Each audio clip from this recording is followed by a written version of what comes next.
Baik, assalamualaikum warahmatullahi wabarakatuh. Berjumpa lagi bersama kami di OBB, Obrolan Bangsa Biasa. Oke, hari ini kita kedatangan tamu yang sangat spesial, yaitu Bang Ulul Azmi. Oke, selamat datang Bang di podcast kami di OBB. Selamat datang, terima kasih atas undangannya ya. Iya. Undangannya di Obrolan Bangsa Biasa ya. Obrolan Bangsa Biasa. Berarti saya tidak istimewa lah, biasa-biasa saja. Ya, karena kita podcastnya biasa-biasa aja. Iya. Ya, biasa-biasa aja gitu kan. Jadi memang podcast ini didirikan kita ngobrol santai dengan orang-orang yang biasa, tapi inti dari apa yang kita bicarakan nanti itu tidak biasa-biasa. Oke. Nah, hari ini kita mengangkat tema itu spesial banget tentang pendidikan, yaitu pentingnya pendidikan gitu kan. Nah, kita ketahui bahwasanya pendidikan adalah tonggak SDM untuk Indonesia gitu ya. Bahkan di luar negeri pendidikan itu diutamakan gitu kan, pendidikan kesehatan gitu kan. Itu sebagai SDM yang harus digencar-gencarkan gitu. Nah, kalau Bang Azmi, enaknya manggilnya Bang Azmi ya? Iya. Bang Azmi melihat pendidikan di Indonesia itu sejauh ini seperti apa sih gitu?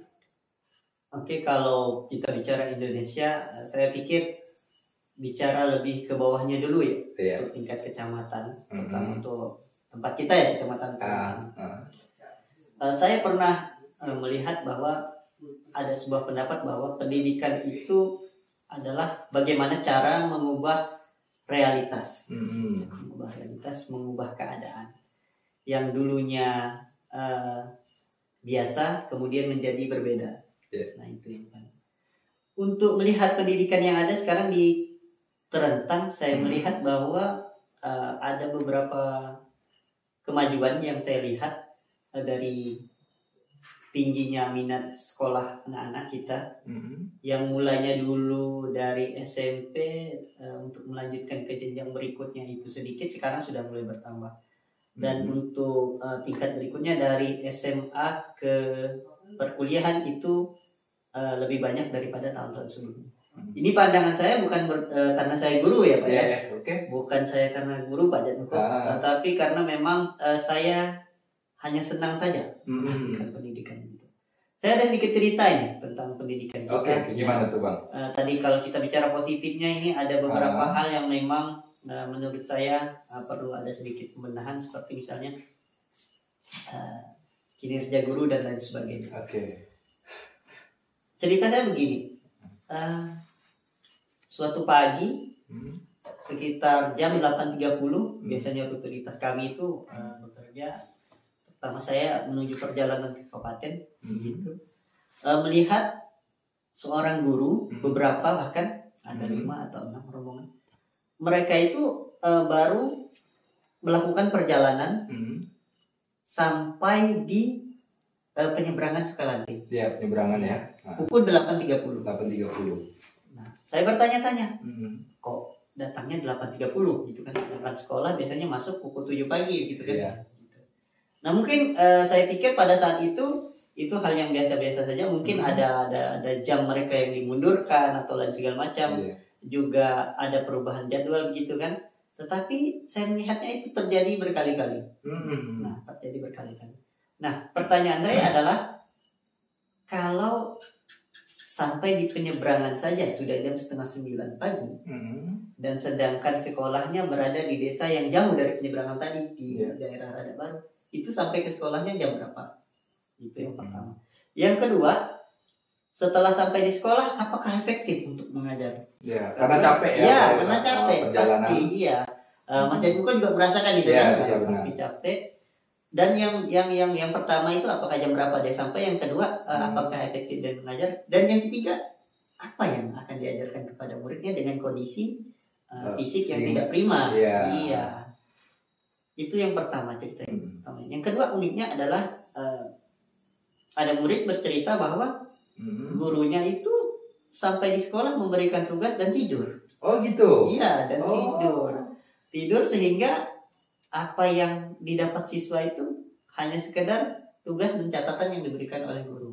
Nah, itu yang menjadi perhatian saya pertama, terutama kepada kinerja guru. Saya tidak bilang kinerja guru jelek, tetapi ini berdasarkan pengamatan dan aduan lah gitu kan. Dan saya tidak mengatakan. Dan mungkin saya juga tidak paham alasan mengapa mereka terlambat, dan tapi harapan saya memang setidaknya untuk guru-guru yang mengajar di daerah, tentunya mereka mempersiapkan tempat tinggal khusus lah untuk mereka supaya memang mereka efektif dalam mengajar. Kalau untuk daerah kita begitu.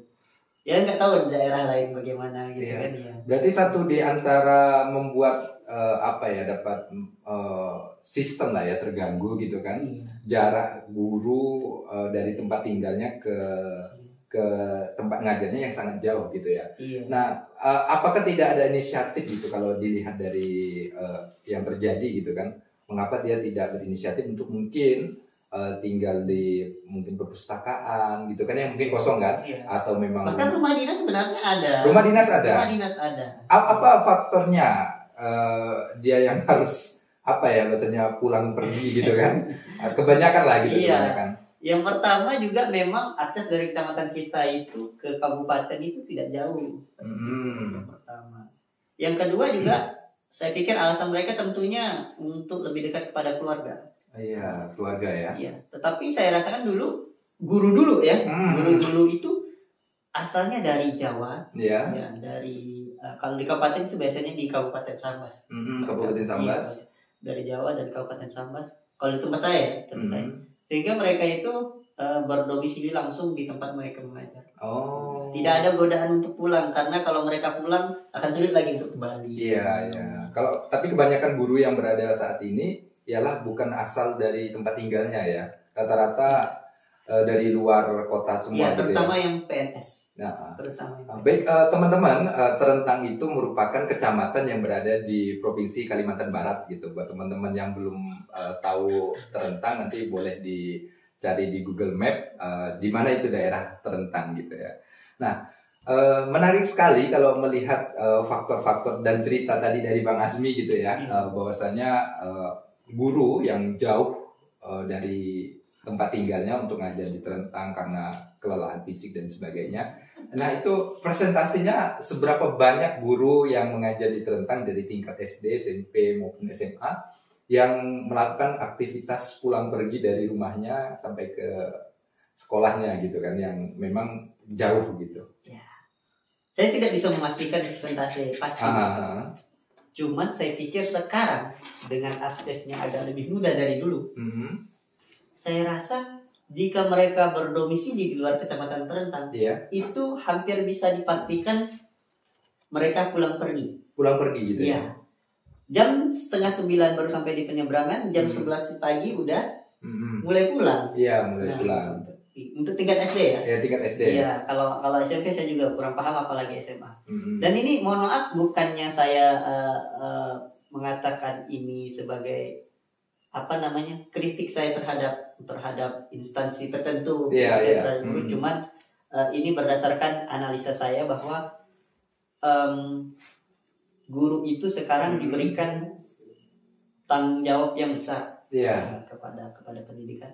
Selain tanggung jawab dan besar, mereka juga diberikan fasilitas seperti sertifikasi dan gaji yang lumayan sekarang, sehingga apa yang mereka dapatkan harusnya bisa menjadi sebuah tanggung jawab yang semakin besar untuk pekerjaan mereka supaya lebih profesional. Kita kan berharap begitu kan?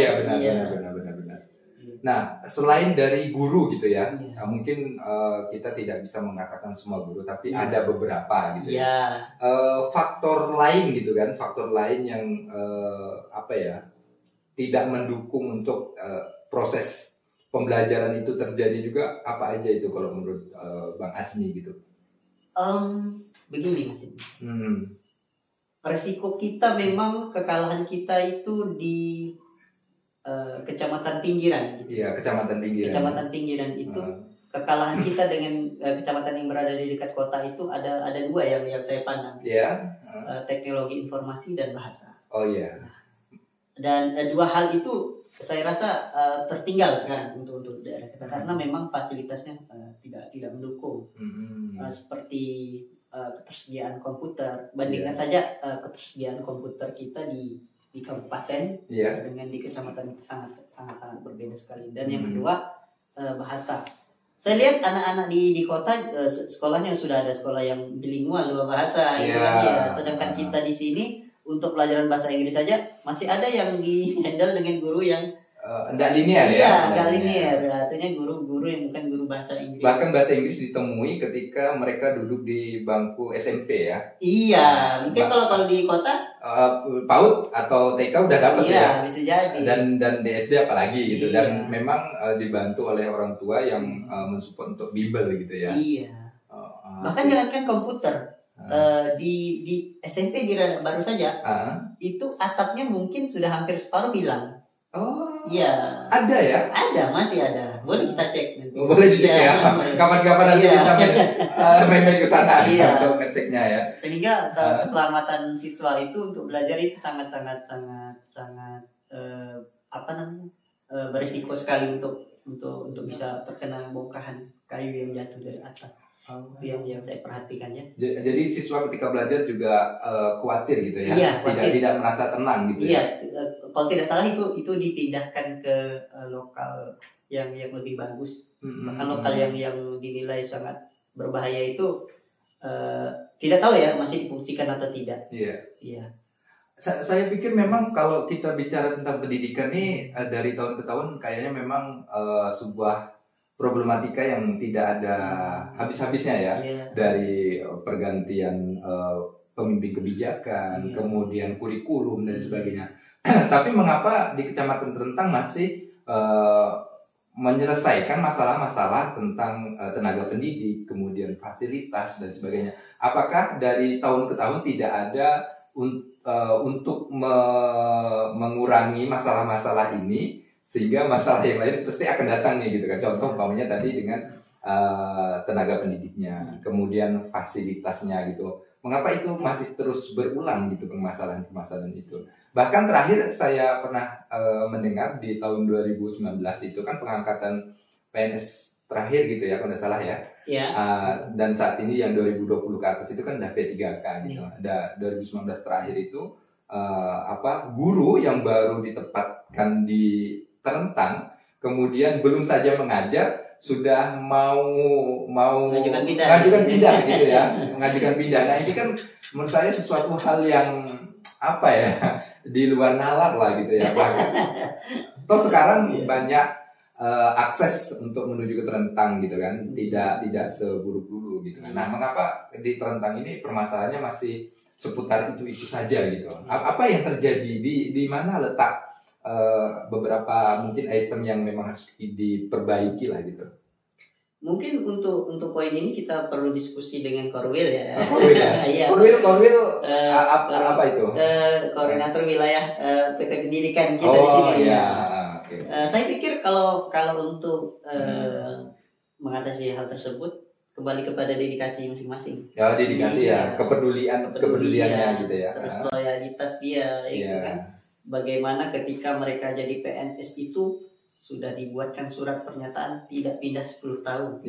Tetapi mungkin beberapa tahun juga bisa pindah. Nah, itu ada apa gitu kan. Nah, jadi surat pernyataan itu untuk apa? Iya, benar. Nah, itu saya juga tidak berani berbicara hal itu karena memang biasanya tiap-tiap orang, tiap-tiap individu punya akses untuk bisa pindah dalam waktu-waktu tertentu gitu kan. Agak-agak vulgar lah mungkin kita bicara di sini. Benar. Aman, ini podcast sudah dilindungi oleh Undang-Undang Dasar 1945. 4 pilar kebangsaan. 4 pilar kebangsaan gitu kan. Oke, memang ini sesuatu yang sering diperbincangkan gitu ya, urgent sekali ya menurut saya ya. Tapi memang faktor utamanya adalah dedikasi, loyalitas gitu ya, yang memang harus tertanam kepada seorang pendidik, katakanlah dia seorang guru gitu ya. Kalau melihat banyaknya guru yang ada di Kecamatan Terentang gitu ya, idealnya yang bisa membuat siswa untuk senang belajar dengan mata pelajarannya, kemudian senang ke sekolah. Satu hari tidak sekolah itu ada yang kurang dan kalau tidak bertemu dengan guru mungkin favoritnya, itu seperti apa menurut Bang Asni gitu? Nah ini berat nih. Memang kenapa saya katakan berat? Memang saya bukan posisi sekarang bukan seorang pendidik gitu kan. Karena yang berkompeten bicara hal ini adalah seorang pendidik karena mereka memang mengalami realita-realita itu, terus berada dalam sistem yang memang mereka berperan di dalamnya. Yeah. Tetapi kalau saya sebagai pemerhati saja ya kan, pemerhati saja yang memang hanya sedikit peduli tentang pendidikan, tetapi juga merasa bahwa pendidikan itu penting. Saya pikir memang kurikulum yang berubah-ubah, lalu tidak bisanya guru-guru terdahulu mengimbangi proses mengimbangi proses sekarang itu tidak bisa lagi ibaratnya konvensional seperti dulu gitu kan.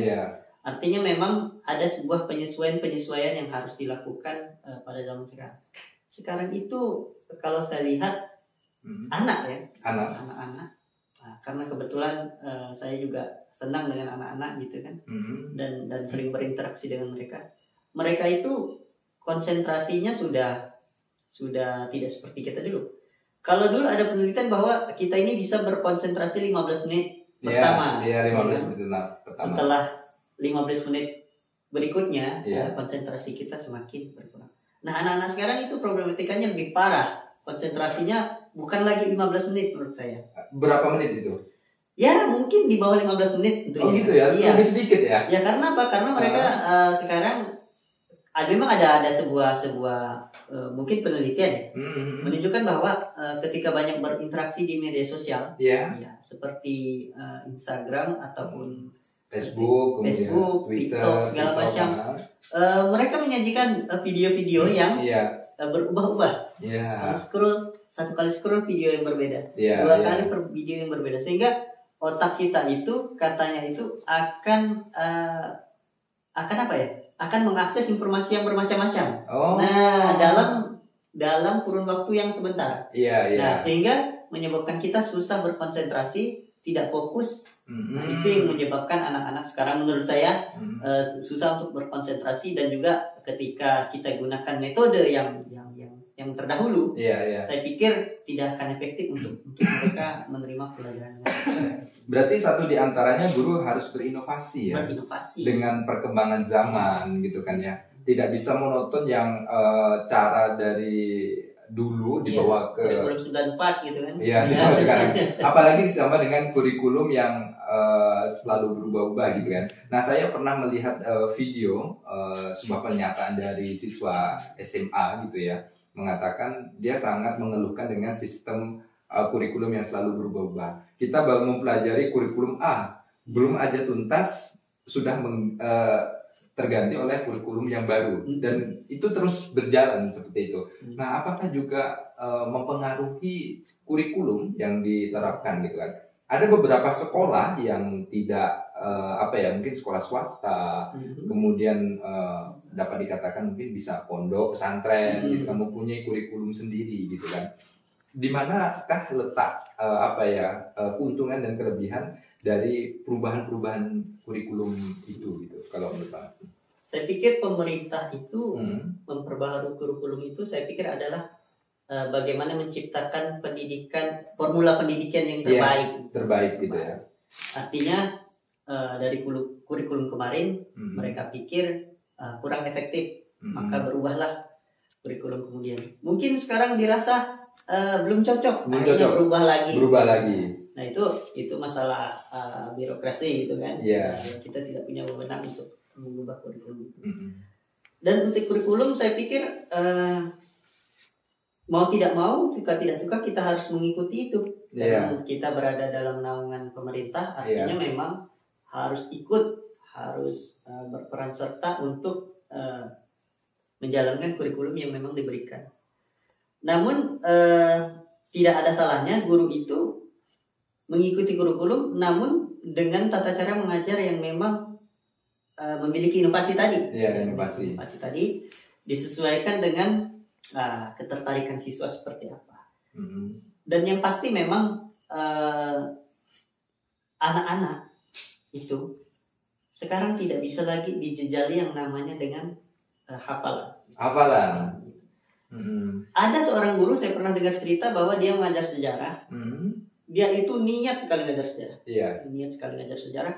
Bahkan ketika mengajar manusia purba, dia bikin itu kapak manusia purba itu. Dibuat ya? Dia memang dibuat sehingga berada pada realita bahwa kita ini hidup di zaman purba. Keren sekali ya. Nah, saat tata cara mengajar seperti itu tetap bisa dipakai dengan menurut saya dengan kurikulum apapun. Nah, cuman masalahnya sekarang itu saya lihat, kan saya amati, terutama kakak saya yang guru. Guru itu disibukkan dengan hal-hal administratif yang memang menyebabkan mereka sulit fokus untuk belajar. Nah, mengajar ya. Itu keluhan mereka, gitu kan? Keluhan mereka. Kalau masalah administratif itu memang ya, padahal kalau saya lihat di zaman sekarang, yang terbaru yang kalau tidak salah di tahun 2019 itu sudah disederhanakan kan? Disederhanakan. PP berapa lembar? Ya. Itu udah. Apalagi pandemi kemarin ya, hanya 1 lembar saja PP-nya gitu ya. Pak Jatmiko sebagai guru mungkin pernah mengalami membuat RPP 1 lembar. Itu pernah terjadi waktu COVID, kita disuruh membuat RPP 1 lembar gitu ya. Ya menurut saya ada efisiennya juga gitu kan. Namun memang benar yang harus digarisbawahi, memang administratifnya itu yang membuat kita tidak fokus untuk bagaimana berinovasi, tapi lebih kepada bagaimana kita menyelesaikan administrasi. Nah ini dari tadi kita berbicara tentang guru gitu ya, guru. Nah bagaimana kita coba melihat siswa gitu ya kan? Kita kan menganggap pentingnya pendidikan. Bagaimana siswa sekarang itu melihat pentingnya tentang pendidikan gitu? Apakah dia sesemangat kayak di film Laskar Pelangi gitu ya?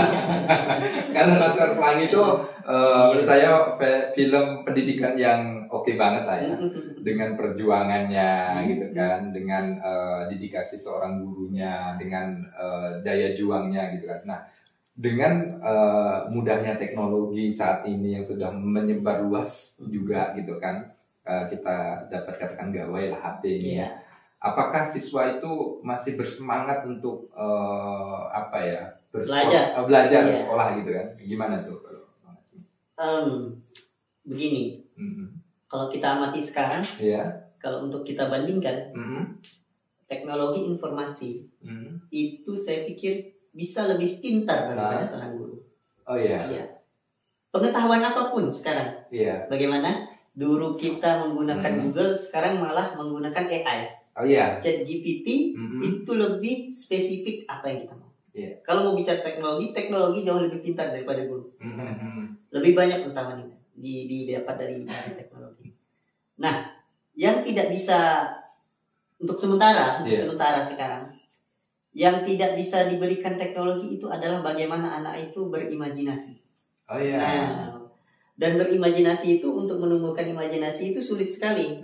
Kalau pengetahuan mereka bisa dapat di internet dan segala macam. Nah, yang jadi persoalan adalah kita tidak memadukan cara mengakses informasi sekarang dengan informasi yang kita dapat terdahulu. Kalau dulu bisa kita akses dari buku, sekarang dari internet. Kelemahannya sekarang adalah ketika kita mendapatkan informasi dari internet, kita tidak dapat informasi itu secara utuh. Secara utuh. Sedangkan kalau kita membaca buku, kita dilatih untuk fokus dan informasi yang didapat pun utuh. Nah, kembali kepada imajinasi. Imajinasi sekarang anak-anak didapat dari video atau tontonan gitu ya, kartun segala macam. Jadi mereka dapat visualnya. Kalau saya SD itu kami berimajinasi dengan sebuah komik. Komik yang mana itu tidak bergerak, tetapi kita mengimajinasikan dia itu bergerak. Dan kemudian untuk remajanya dengan novel yang tidak ada gambarnya, tetapi dengan narasi ceritanya kita bisa membayangkan berada dalam cerita itu. Nah, sekarang anak-anak itu apa ya? Ketika mereka memperoleh imajinasi, harusnya kita mengapresiasi mereka. Mengapresiasi mereka karena misalnya eh, ada sebuah kasus, bukan hanya di sekolah kita ya, Iya. di sekolah di kota, bahwa mereka bilang waktu ditanya di sekolah kamu perpustakaannya ada apa? Iya. Ya bukunya. Nah, kebanyakan buku pelajaran, gitu Iya. kan. Perlunya apa? Perlunya komik.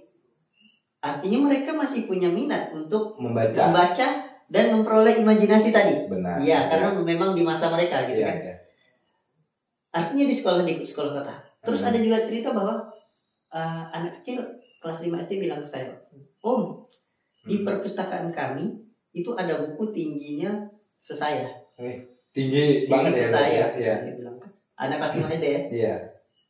Terus buku apa? Bukunya LKS semua. LKS semua. Dan buku ceritanya hanya satu. Iya Allah. Nah, jadi perpustakaan atau ruang anak-anak untuk berimajinasi tadi gitu kan, menjadi sebuah ruangan yang memang tidak menarik sekali bagi mereka. Karena buku-bukunya dia. Iya, karena buku-bukunya. Nah, sebenarnya sekarang juga bukannya kita tidak mengikuti teknologi, tapi juga memang harus berusaha memadukan antara teknologi dengan cara-cara terdahulu yang memang masih relevan menurut saya. Jadi ada sebuah pembatasan dari kita sendiri sebagai orang dewasa kepada akses anak untuk berimajinasi yang memang menjadi hak mereka gitu kan.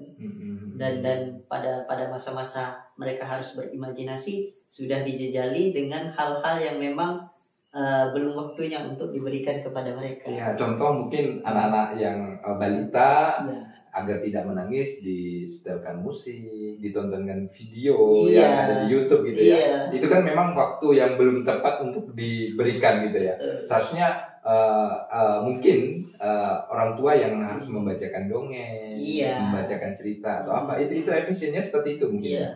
Iya. Ya karena memang ya saya bukan ahlinya gitu kan. Bukan ahlinya, tetapi kita karena di sini obrolan bangsa biasa. Karena kalau omongan kita sebagai kapasitas orang biasa. Nah, tapi Bang Azmi ini teman-teman adalah penggerak di bidang literasi gitu ya. Nah, lebih fokusnya di TBM gitu ya Bang Azmi ya. Taman Baca Masyarakat di bawah naungan PKBM ya. PKBM. Nah, beliau juga sudah lama bergerak di bidang TBM dan juga sudah bergelut di bidang literasi, dan juga banyak teman-teman juga memang kalau orang yang sering membaca selalu merendah gitu ya. Saya baca komennya netizen. Itu saya juga bicara komennya netizen gitu ya. Nah, kalau kita bicara pentingnya pendidikan gitu ya. Sejauh ini kalau kita bicara wilayah terentang gitu kan, sejauh mana peran orang tua untuk pendidikan anaknya gitu kan. Apakah ada yang berpikir bahwasanya untuk ke depan harta yang bisa aku titipkan kepadamu adalah pendidikan gitu ya. Kemudian anaknya juga akan berpikir bahwasanya semuanya itu bisa diraih ketika kita memiliki pendidikan yang bagus gitu. Nah, realitanya apakah seperti demikian atau bagaimana menurut pandangan Bang Azmi gitu? Saya melihat realita yang ada mungkin tidak seluruhnya. Memang orang tua yang punya penghasilan tinggi tidak menjamin anak-anaknya bersekolah tinggi. Begitupun orang tua yang punya penghasilan yang biasa-biasa saja tidak menutup kemungkinan anaknya bersekolah lebih tinggi daripada penghasilan orang tuanya yang biasa-biasa. Nah, yang terjadi sekarang adalah bagaimana nih kolaborasi dan koneksi orang tua. Kalau saya melihat bahwa ada sebuah kemirisan yang saya perhatikan ketika di daerah perkebunan seperti sekarang, anak-anak yang sudah mampu bekerja, yang sudah punya tenaga, mereka akan mencari uang di sela-sela waktu sekolah. Nah, ketika untuk melanjutkan jenjang yang lebih tinggi, mereka cenderung tidak punya ketertarikan untuk melanjutkan jenjang yang lebih tinggi tadi, karena memang mereka menganggap bahwa diri mereka sudah bisa menghasilkan rupiah. Iya. Nah, sedangkan ada orang tua yang menganggap bahwa ya sudah, kamu sekolah nanti juga untuk cari uang. Nah, jadi ngapain sekolah kalau ujung-ujungnya juga cari uang? Tetapi ada juga pandangan orang tua yang mengatakan bahwa anaknya ini juga bekerja di sela-sela waktu sekolah. Tetapi orang tua menyarankan bagaimana, nah nanti kamu kuliah. Anaknya tidak mau. Anaknya tidak mau, dan orang tua berkata bahwa jangan sampai ada penyesalan nanti. Nah, karena memang di saat ini akses untuk memperoleh pekerjaan yang mandiri bukan dengan melamar pekerjaan dengan ijazah, asalkan memiliki tenaga yang cukup, fisik yang prima, mereka sudah bisa menghasilkan uang. Tetapi kita berada di zaman sekarang, kita tidak tahu 10 tahun ke depan apakah cara yang sama bisa mereka gunakan lagi untuk mencari uang. Nah, dan mungkin pada saat usia-usia tertentu mereka tidak akan mampu lagi untuk bekerja. Nah, ini jadi perhatian kita bersama, dan juga mungkin guru-guru guru-guru, bahwa sebenarnya anak di bawah umur itu tidak boleh dipekerjakan. Nah, tetapi masalahnya mereka tidak bekerja di perusahaan, bukan sebuah lembaga yang bekerja mereka. Mereka bekerja secara mandiri. Buruh gitu. Buruh mungkin. Nah, sehingga buruh kepada tetangga, kepada orang dan juga kebun sendiri. Nah, akhirnya mereka bisa tidak ada larangan untuk mereka tidak bekerja.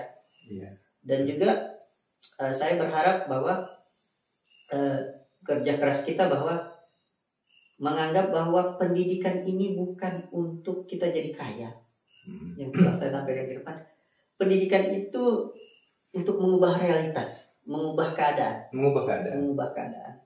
Bagaimana kita itu bisa beradaptasi dengan lingkungan, kan? Itu beradaptasi dengan lingkungan, sehingga memang apabila kita berada di lingkungan yang baru, kita bisa menyesuaikan diri dengan kondisi tertentu. Kan? Artinya mengubah pola tingkah laku dan realitas, dan syukur-syukur bisa merubah kondisi daerahnya, bangsa dan negaranya. Masya Allah, keren sekali. Ini narasumber kali ini memang kelasnya agak tinggi ya, karena memang dia banyak berkecimpung di dunia literasi dan banyak berjumpa dengan anak-anak yang suka baca ya, gitu ya. Ya, sebenarnya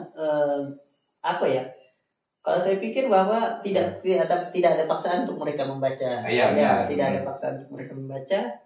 Yang kita tekankan di sana bahwa adalah bagaimana mereka menaruh minat kepada sebuah pengetahuan saja, ketertarikan, rasa penasaran. Mereka penasaran dengan sebuah pengetahuan saja, saya sudah sangat luar biasa gitu kan. Oh, ini buku apa, ini tentang apa, itu sudah cukup bagi kita bahwa sebenarnya anak-anak ini perlu distimulan, distimulan dengan sesuatu yang membuat mereka tertarik, dan sebenarnya buku itu sebenarnya lebih masih menarik bagi mereka, masih menarik, dan ada rasa penasaran di diri mereka itu untuk bisa menggali pengetahuan yang lebih gitu ya. Baik, Bang Asmi, terakhir ya ini terakhir gitu tentang pentingnya pendidikan. Pesan apa yang ingin disampaikan kepada guru, kepada siswa, dan juga kepada orang tua dan pihak-pihak lain agar selalu mengutamakan pendidikan, gitu. Entah itu pendidikan formal, non formal, atau pendidikan di ruang lingkup keluarga. Harapan kita secara umum adalah bagaimana kita ini berkolaborasi, bersinergi antara pihak pemerintah desa, sekolah, maupun orang tua dan masyarakat, untuk bisa lebih memperhatikan lagi kepada hal yang satu ini. Karena memang yang menjadi aset kita itu adalah anak-anak kita tadi. Dan ini menjadi sebuah pembangunan yang berkelanjutan, yang menjadi perhatian dunia, sampai adanya bentuk perhatian dunia, kesepakatan dunia, sampai menjadi sebuah bentuk pembangunan berkelanjutan SDGs bahkan sampai SDGs desa itu salah satu poinnya adalah pendidikan desa yang berkualitas. Nah, artinya memang tanggung jawab kita semua, desa, sekolah, orang tua dan masyarakat, bagaimana melihat hal ini menjadi bukan hal yang biasa-biasa saja, bukan hal kecil. Ini adalah sebuah cita-cita kita bersama, cita-cita kita bersama, menumbuh kembangkan pendidikan dan berusaha memfasilitasi bagaimana pendidikan ini ke depannya bisa sangat mudah diakses dan anak-anak mempunyai semangat serta orang tua yang memiliki motivasi untuk memberikan hak-hak pendidikan untuk kemajuan anak dan keluarganya ke depan. Mungkin itu saja. Baik, terima kasih Bang Hasmi telah meluangkan waktu datang di podcast kami OBB, obrolan bangsa biasa. Nah, semoga dari obrolan-obrolan ini teman-teman semuanya di dunia maya bisa mengambil ilmunya, mengambil hikmahnya, dan bisa mungkin diterapkan di tempat tinggalnya sehingga problematika di dunia pendidikan bisa teratasi satu demi satu. Terima kasih Bang Hasmi sudah datang ini, dan jangan lupa buat teman-teman yang sudah mampir di channel kami, pantengin terus channel kami OBB, yaitu obrolan bangsa biasa. Terima kasih. Assalamualaikum warahmatullahi wabarakatuh. Waalaikumsalam.